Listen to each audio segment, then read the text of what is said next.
हम सब एकजुट हैं लोकतंत्र बचाने के लिए। बच्चा बच्चा इस बिहार का कल के दिन का इंतजार कर रहा है। हमारी ओर से ये चीजें स्पष्ट है कि हम संविधान के दायरे में चलने के लिए मजबूर करेंगे। सुप्रीम कोर्ट के जजमेंट के आलोक में चीजें चाहेंगे और आप सब लोगों के माध्यम से कुछ महत्वपूर्ण पहलुओं पर मैं आपके बीच आया हूँ। ये विधायी पहलू है, ये संविधान के पहलू हैं। वो तमाम लोग जो एक लोकतंत्र को की हत्या करना चाहते हैं, आपके माध्यम से मैं बताऊं, ये कॉन्स्टिट्यूशन ऑफ इंडिया है। इसके आर्टिकल 179 में स्पीकर को हटाने की व्यवस्था का उल्लेख है, जिसमें ये कहते हैं कि उन्हें हटाया जा सकता है। रेजोल्यूशन जो किया चुका है, majority of the all members of the assembly.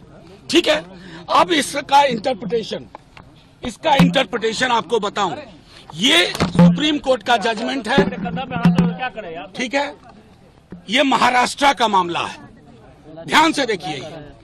और ये नबम रेबिया अरुणाचल का पूरा मामला है। ये नबम रेबिया अरुणाचल का।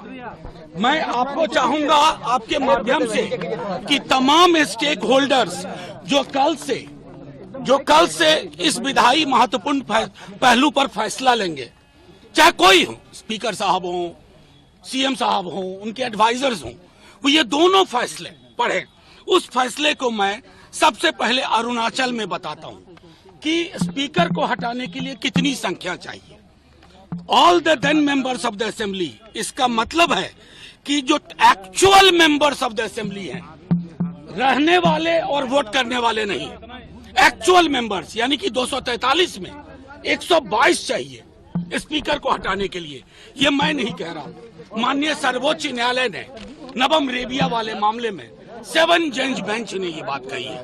दूसरा मामला महाराष्ट्र का है, जिसमें आप सब एक बार गौर से सुनिए, इसको।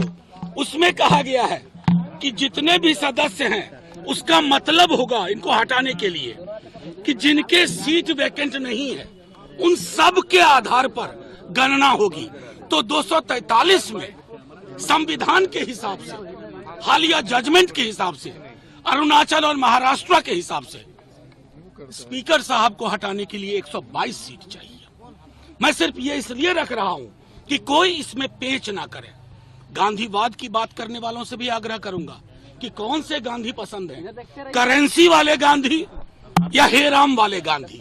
करेंसी नोट पे छपे गांधी के प्रति अगर सम्मान है तो आप वही करेंगे जो करते आए हैं, लेकिन अगर गांधी है तो आपको ये तय करना होगा कि ये फैसला इसी हिसाब से होगा। और हम सब एकजुट हैं लोकतंत्र बचाने के लिए। बच्चा बच्चा इस बिहार का कल के दिन का इंतजार कर रहा है। हमारी ओर से ये चीजें स्पष्ट है कि हम संविधान के दायरे में चलने के लिए मजबूर करेंगे। सुप्रीम कोर्ट के जजमेंट के आलोक में चीजें चाहेंगे और सुप्रीम कोर्ट के आलोक में निर्णय होगा। हमारा पूरा विश्वास है, क्योंकि पहला अभिभाषण के बाद कार्यावली में पहली चीज स्पीकर साहब के खिलाफ अविश्वास प्रस्ताव है। उसके संदर्भ में मैंने दोनों जजमेंट का जिक्र कर दिया। 179C का इंटरप्रिटेशन जो है वो कर दिया। दोनों जजमेंट की कॉपियां आपको दिखा दी।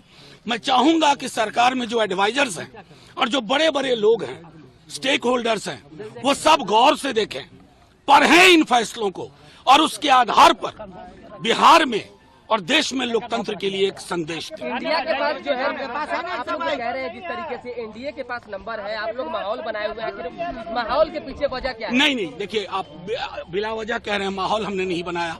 आप अंदर में हम नहीं, हम तो कम से कम कार्यशाला के नकली नाम से नहीं ले गए। हम तो अपने विधायकों, हम तो उनमें से नहीं जिनके यहाँ भोज में लोग नहीं पहुंचे। हमारे सारे विधायक, महागठबंधन दल के सारे नेता हैं, सब मेरे साथ खड़े हैं। ऐसी एकजुटता है और वो एकजुटता से मैं इसलिए तो आपको संदेश मैंने सर्वोच्च न्यायालय के इस जजमेंट को आपके सामने रखने का उद्देश्य एकमात्र था। आप लोग कुछ भी इसका इंटरप्रिटेशन करें।